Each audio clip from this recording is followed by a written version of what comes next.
آج U P کے اندر ایسی تباہی مچی ہوئی ہے، اگر حکومت چاہے ملک کے امن و امان سے کھیلنے والے لوگ ایک دن نہیں آزاد رہ سکتے۔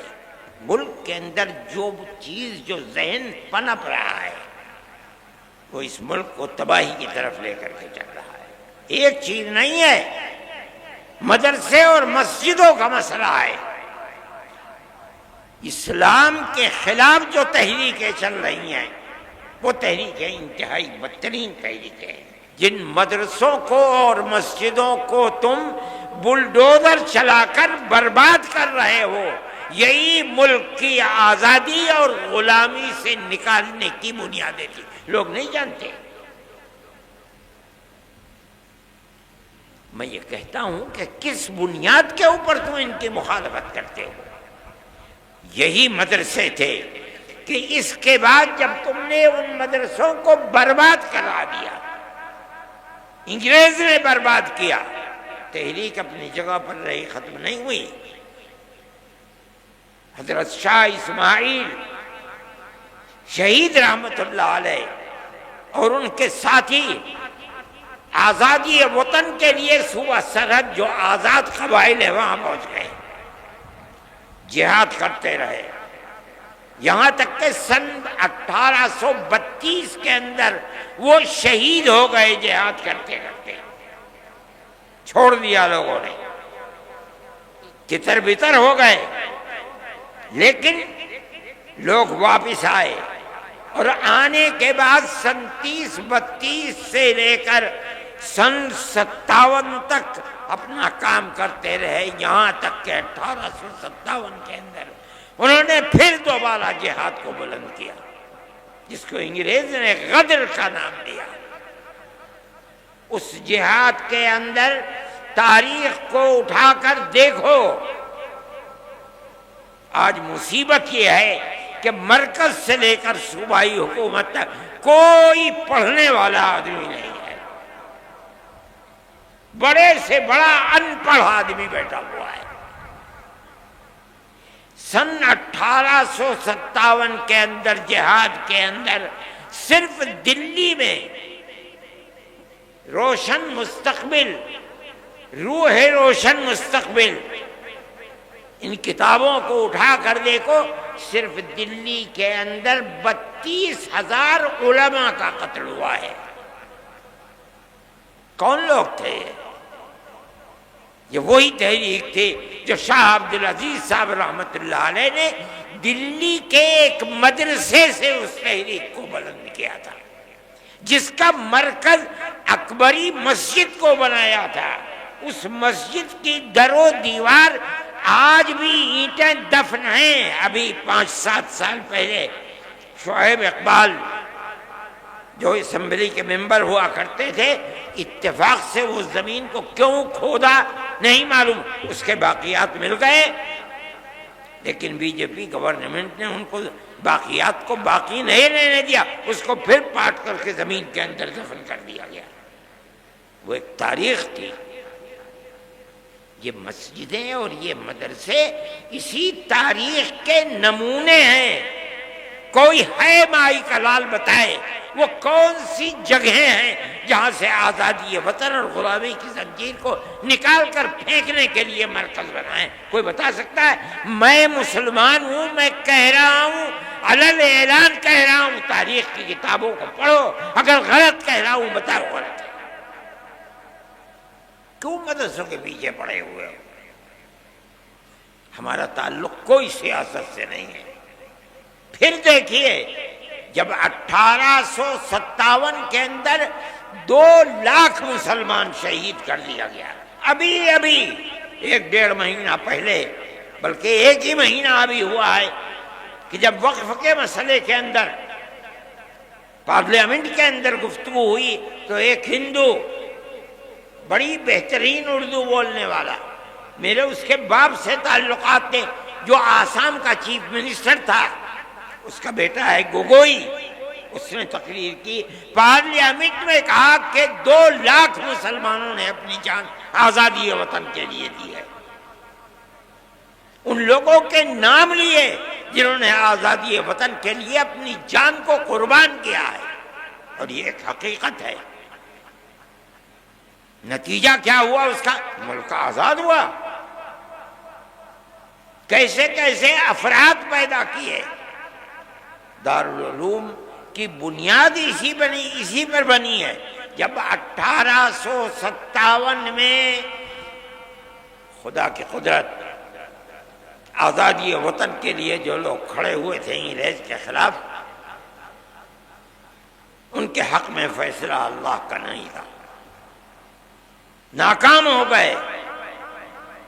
بچے گھروں کے اندر، باپ شہید کر دیا گیا، کوئی نام لینے والا نہیں ہے، گھر میں کچھ نہیں ہے، بچے بھیک مانگنے کے لیے باہر ہیں، ماں اپنی عزت کو بچائے ہوئے گھر کے اندر بیٹھی ہوئی ہے۔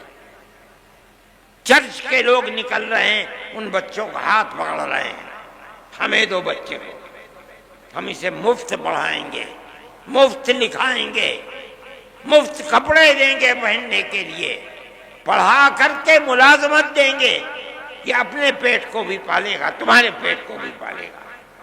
اس صورتحال کو جب عام معافی کا اعلان ہوا اور ان مدرسوں کا بنیادی کردار رکھنے والے حضرت نانوتوی اور حضرت گنگوہی اور ان کی جماعت نے دیکھا تو بیٹھ کر میں مدرسوں کے بنانے کا فیصلہ کیا، اور ٹھیک 9 سال کے بعد سن 1866 کے اندر دارالعلوم کی بنیاد ڈال دی۔ اس بنیاد کے بعد سب سے پہلی شخصیت جو سامنے آئی ہے وہ حضرت شیخ الہند رحمۃ اللہ علیہ کی شخصیت کہی جاتی ہے۔ ان کے شاگردوں کے شاگرد یہ لوگ ایسے تھے کہ جن کے رگو پے کے اندر خون تھا، اور وہ خون آزادی وطن کا تھا۔ وہاں سے پھر آزادی کی تحریک، چین سے نہیں بیٹھے، 2 مرتبہ شکست ہوئی۔ ایک مرتبہ تو وہ شکست ہوئی جس کے اندر شاہ عبدالعزیز صاحب کے 2 شاگرد تھے، اور ایک مرتبہ 1857 کی شکست۔ اس کے بعد انہوں نے دارالعلوم دیوبند کی بنیاد ڈالی۔ کس لیے؟ حضرت شیخ الہند رحمۃ اللہ علیہ فرمایا کرتے تھے کہ حضرت الاستاد حضرت نانوتوی رحمۃ اللہ علیہ نے جس لیے دارالعلوم کی بنیاد رکھے میں اسے جانتا ہوں۔ صرف کتابوں کا پڑھانا نہیں تھا، بلکہ غلامی کی زنجیروں کو توڑ کر پوری قوم ہندو مسلم کی قوم کو زندہ و آزادی کے ساتھ ملک میں جینے کا حق دلانا تھا۔ یہی بنیاد تھی کہ وہ تنہا نہیں بیٹھے، انہوں نے اپنے شاگردوں کو لیا۔ دارالعلوم کی بنیاد جس مقصد کے لیے پڑی وہ یہ مقصد تھا۔ پھر ایک مدرسہ نہیں، اس مدرسے سے 50 سال کے اندر سن 66 سے لے کر تقریباً 80 سال کے اندر ہزاروں مدرسے ملک کے اندر بنا دیے گئے، یہاں تک کہ سن 47 کے اندر ملک آزاد ہو گیا۔ ان مدرسوں کی بنیاد کیا تھی؟ آزادی وطن بنیاد تھی، غلامی کی زنجیروں کو توڑنا تھا، یہی بنیاد تھی کہ حضرت شیخ الہند رحمۃ اللہ علیہ نے آخری سانس ملک کی آزادی کے لیے انہوں نے اور ان کے شاگردوں نے، مفتی کفایت اللہ صاحب شاہجہاں پوری، حضرت مدنی، انور شاہ کشمیری، اور اس کے بعد ان کے شاگرد، یہاں تک کہ ملک سن 47 کے اندر آزاد ہو گیا۔ اور حضرت شیخ الہند رحمۃ اللہ علیہ کے اندر اللہ نے آزادی وطن کے لیے کتنی طاقت رکھی تھی اور کیسا جذبہ تھا، ایسے افراد دنیا کے اندر کم ملتے ہیں۔ حضرت جب واپس آئے مالٹا کی جیل سے سن 1919 کے اندر، بلکہ سن 1920 کے اندر جمعیت علماء 19 میں قائم ہوئی اور 20 میں حضرت شیخ الہند مالٹا کی جیل سے ہندوستان واپس آئے ہیں۔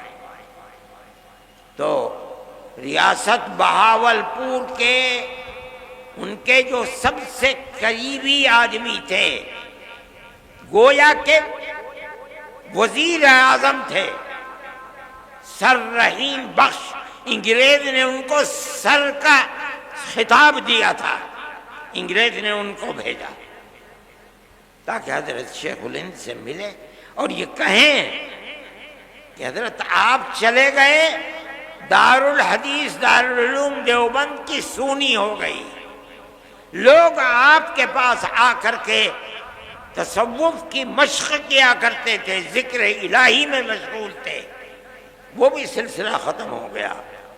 اب آپ چند روز ہے، خدا جانے کتنے دن کی زندگی ہے، آپ ایک جگہ بیٹھ جائیے۔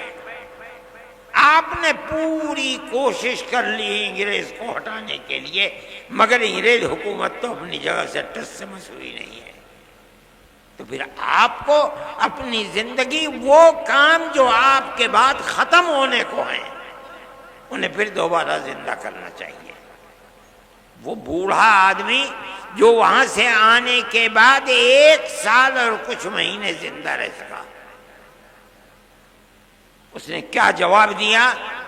اسی مدرسے سے نکلے ہوئے لوگ تھے، انہوں نے کہا آپ اپنی بات پوری کر چکے؟ کہا کر لی کبا؟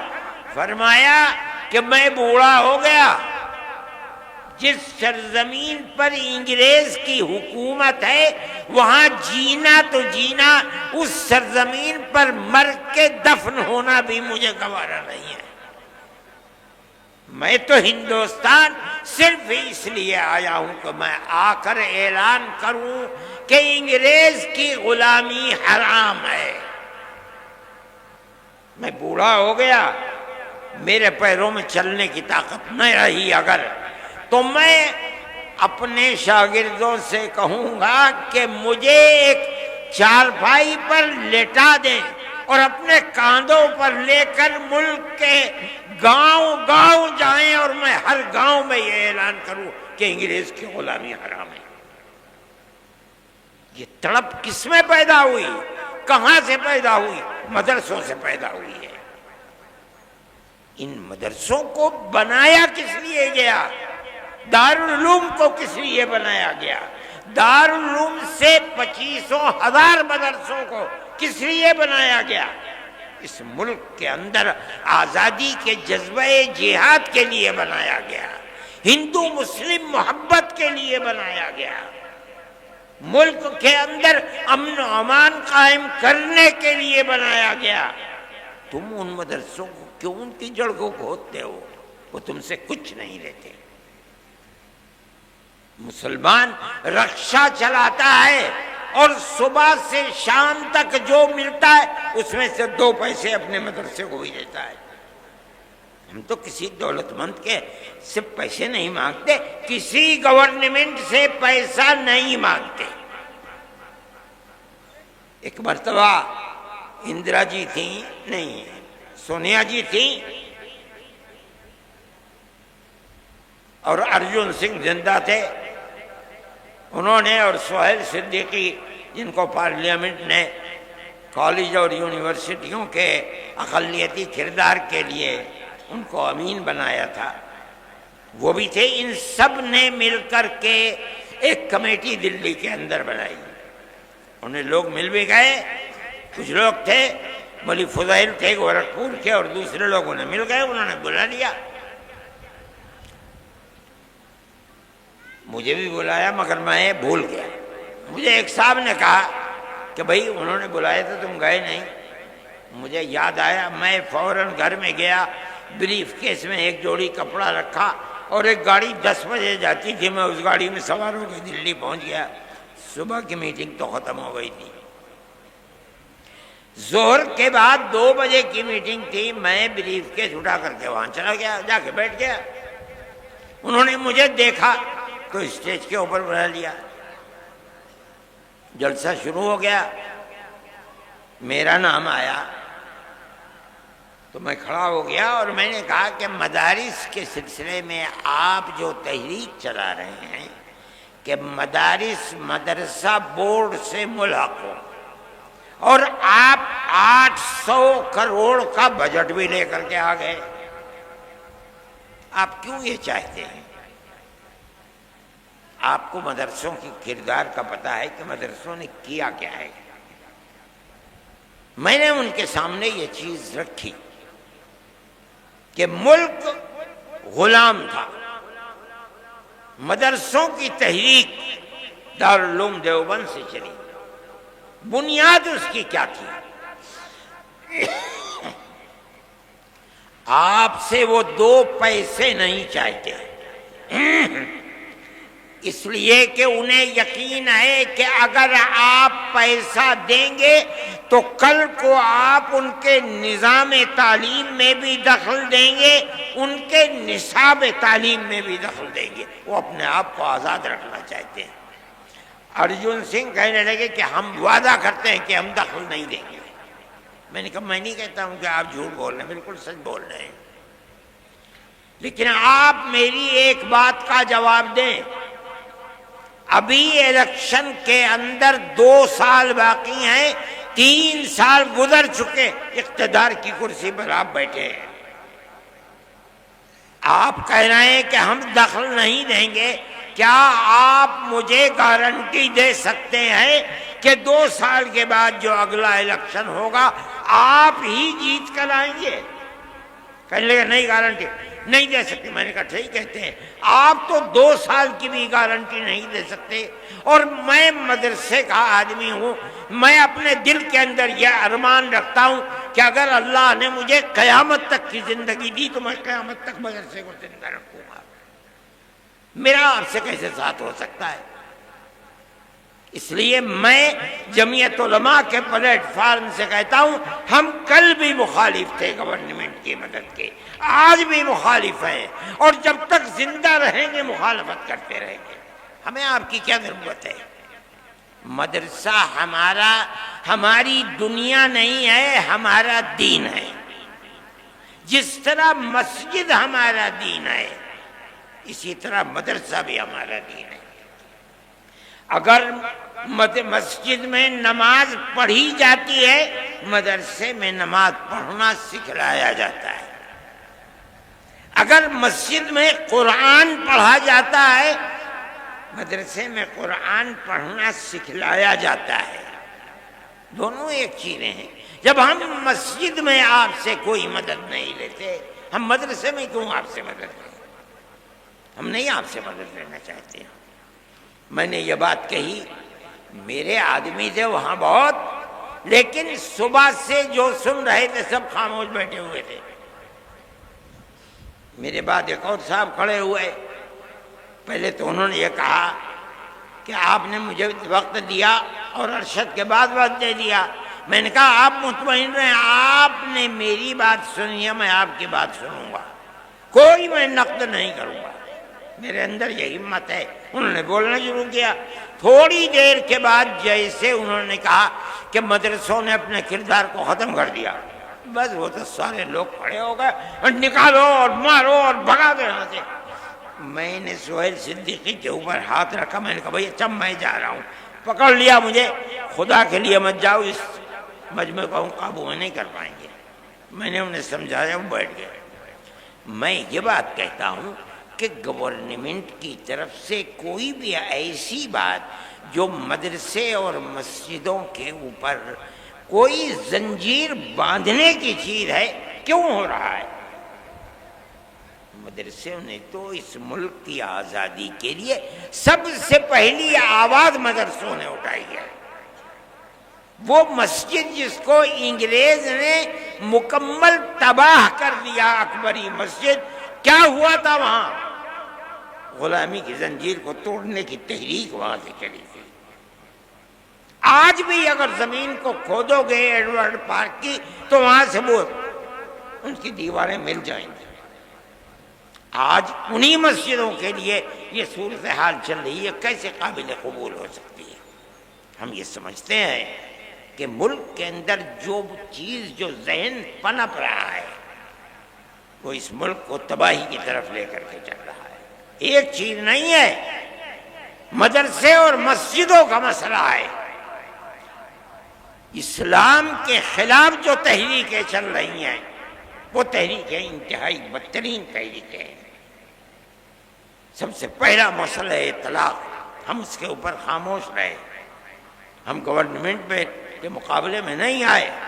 ہم نے یہ سوچا کہ بھئی ایک چیز ہے، چلو جس کے دل کے اندر ایمان ہے وہ اسلام کے قانون پر عمل کرے گا، جو کورٹ میں جائے گا کورٹ اس کے لیے فیصلہ کرے گا۔ لیکن اس کے بعد اسلام کے نظام کو درہم برہم کرنے کے لیے آگے آ گئے۔ اتراکھنڈ کے اندر یہی صورتحال چل پڑی۔ پھر چلیے اتراکھنڈ کے اندر چل رہی تھی، مرکزی گورنمنٹ نے اس کے سلسلے میں تمام ادیان کو ملا کر کے ایک نیا دین بنانے کی بات کو شروع کر دیا۔ ہم اس کے مخالف تھے۔ دستور کے اندر جو ہندوستان کا دستور ہے، جمعیت علماء، ہمارے اکابر شیخ الہند مولانا ابوالکلام آزاد، مولانا حفیظ الرحمان صاحب، جو لوگ پارلیمنٹ کے اندر گھسے ہوئے تھے، اور جمعیت علماء برابر جیسے جیسے آزادی وطن کی چیز سامنے آ رہی تھی ہمیشہ عہد لیتی چلتی تھی، ہم سے وعدہ کرو کہ ملک آزاد ہوگا، جو گورنمنٹ بنے گی، جو دستور بنے گا وہ سیکولر دستور ہوگا۔ اور کانگریس ہم سے وعدہ کرتی چلتی تھی۔ میرے پاس تحریریں موجود ہیں کہ جن کے اندر موتی لال نہرو، جواہر لال نہرو، گاندھی جی، کانگریس کی ورکنگ کمیٹیوں کی تجاویز ہیں۔ وہ کہتے ہیں کہ ہم یقین دیتے ہیں کہ مسلمانوں کا مذہب، مسلمانوں کے اوقاف، مسلمانوں کی مسجدیں، مسلمانوں کے امام باڑے، ان کی زبان، ان کا کلچر، ایک لمبی فہرست ہے، ہر چیز محفوظ رہے گی۔ ملک آزاد ہو گیا۔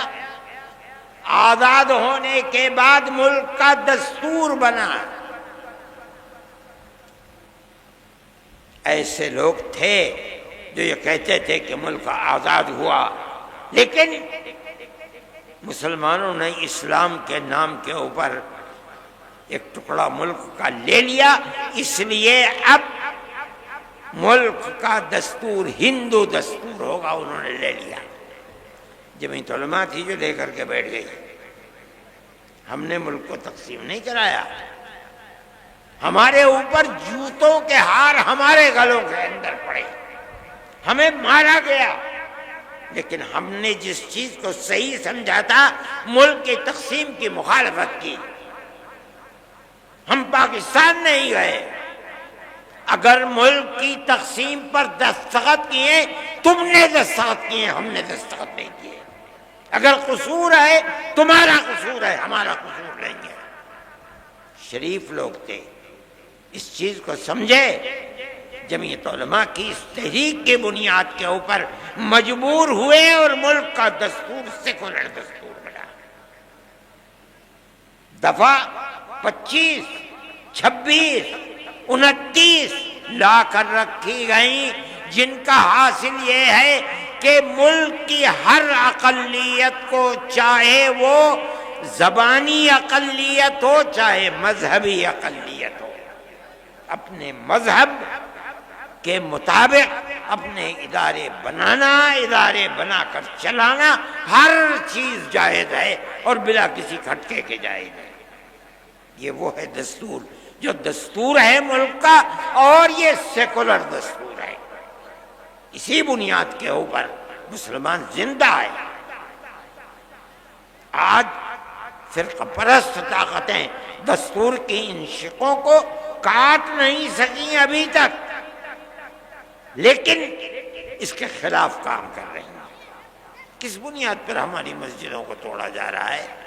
آپ کو ہمارے مدرسوں سے کیا لینا ہے؟ ہمارے مدرسے کے اندر پڑھنے والے کوئی احتجاج نہیں کرتے، بسوں کو آگ نہیں لگاتے، ریلوں کو آگ نہیں لگاتے، کوئی جھگڑا نہیں کرتے، امن و امان کے ساتھ زندگی گزارتے ہیں، پڑھتے ہیں اور اپنی زندگی کو گزارتے ہیں۔ آپ کے اوپر کیوں شاخ گزرتی ہے یہ بات؟ کیا آپ ملک کے امن و امان کو پسند نہیں کرتے؟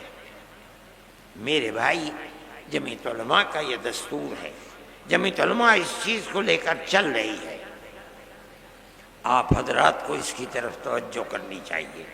میں یہ کہتا ہوں کہ آپ کو دستور نے حق دیا ہے، ہم اس چیز کو لے کر جمعیت علماء کورٹ میں چلی گئی ہے، سپریم کورٹ کے اندر، ان حالات میں جبکہ حکومتوں کی بنیاد نفرت کی سیاست پر ہے، جمعیت علماء نہیں سمجھتی کہ کوئی اور راستہ ہے علاوہ اس کے کہ ہم سپریم کورٹ کے کنڈی کو کھٹکھٹائیں۔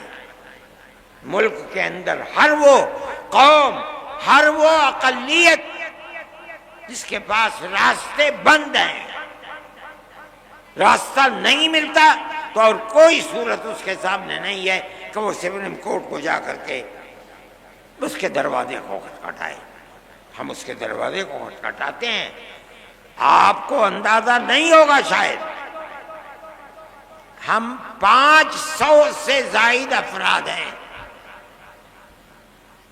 جن کے مقدمات کو supreme court, high court, lower court کے اندر لڑ رہے ہیں۔ ان مقدمات کے اندر ہمارا کروڑوں روپیہ خرچ ہوتا ہے سال میں، ہمارا کیا ہے؟ ہماری جیب سے توڑے جاتا ہے، اس ہاتھ سے لیتے ہیں اور اس ہاتھ سے خرچ کر دیتے ہیں۔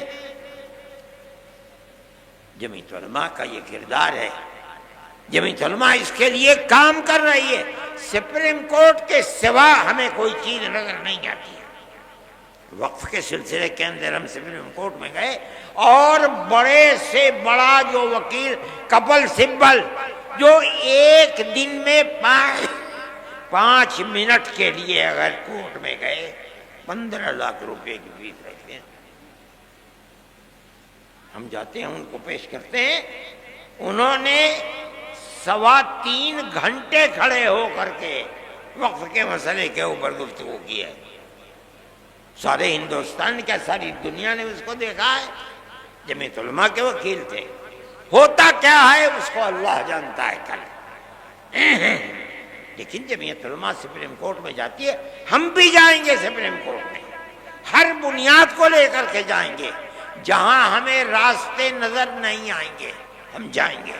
لیکن ہم یہ بات کہتے ہیں کہ ملک کی ایک پرانی تاریخ ہے، آج سے نہیں 1400 سال سے ہماری تاریخ ہے اس ملک کے اندر۔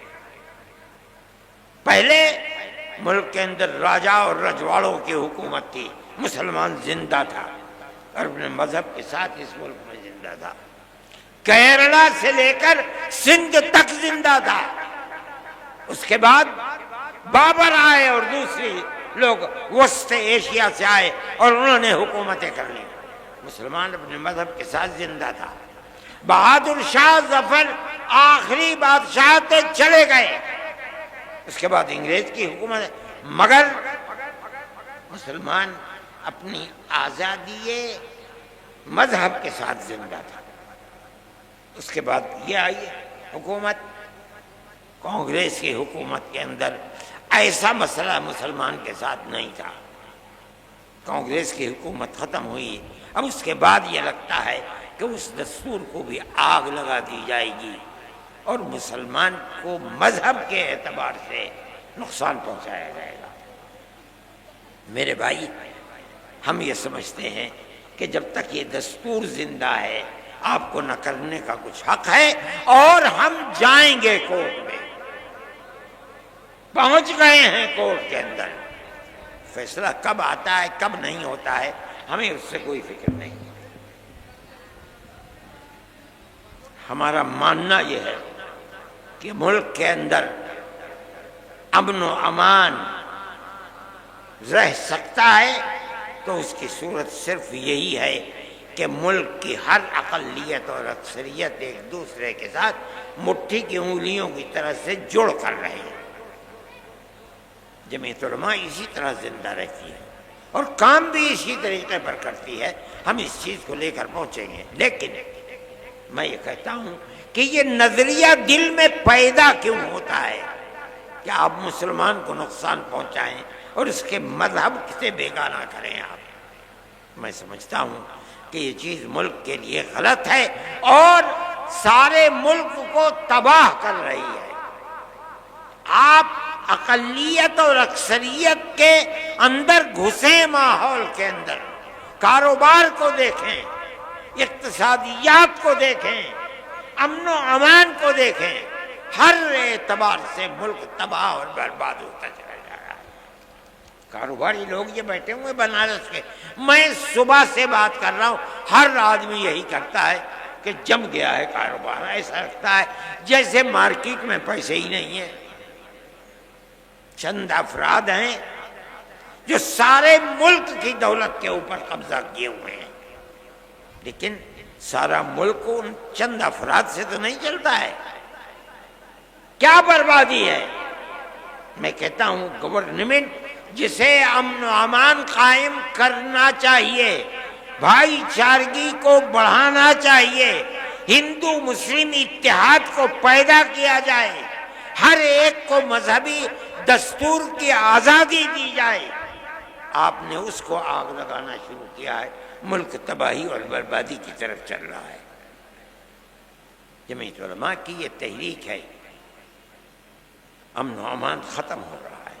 موب لنچنگ ایک مصیبت ہے اور سب سے بڑی مصیبت لوگ یہ سمجھ رہے ہیں کہ مسلمان کی طرح نہیں۔ جب آپ لوگوں کو یہ حق دیں گے کہ وہ قانون کو اپنے ہاتھ میں لے لیں تو صرف مسلمان ہی کا قتل نہیں ہوگا، مسلمان کا بھی قتل ہوگا، ہندو کا بھی قتل ہوگا، بربادی ملک کے اندر آئے گی۔ کیا کر رہے ہیں آپ؟ میں حکومتوں کو کہتا ہوں، کہاں ہیں حکومتیں؟ کیا ہو رہا ہے؟ کس طرح قتل ہو رہے ہیں؟ کیا انتظامیہ کو یہ پتہ نہیں کہ کیا ہو رہا ہے؟ کون لوگ ہیں؟ وہ عنصر کون ہیں جو اس طریقے پر آدمی کو آپ کی موت سے کھیل رہے ہیں؟ وہ کون لوگ ہیں؟ دنیا دیکھ رہی ہے۔ ہم نے یہ بات کہی تھی، شور مچایا تھا، جب بہار سے جو صوبہ بنا اس کے اندر موب لنچنگ سب سے زیادہ، اور بی جے پی گورنمنٹ تھی، بی جے پی گورنمنٹ گر گئی، امن و امان ہو گیا۔ آج یو پی کے اندر ایسی تباہی مچی ہوئی ہے اور یہی راجستھان کے اندر ہے۔ اگر حکومت چاہے تو وہ ملک کے امن و امان سے کھیلنے والے لوگ ایک دن نہیں آزاد رہ سکتے۔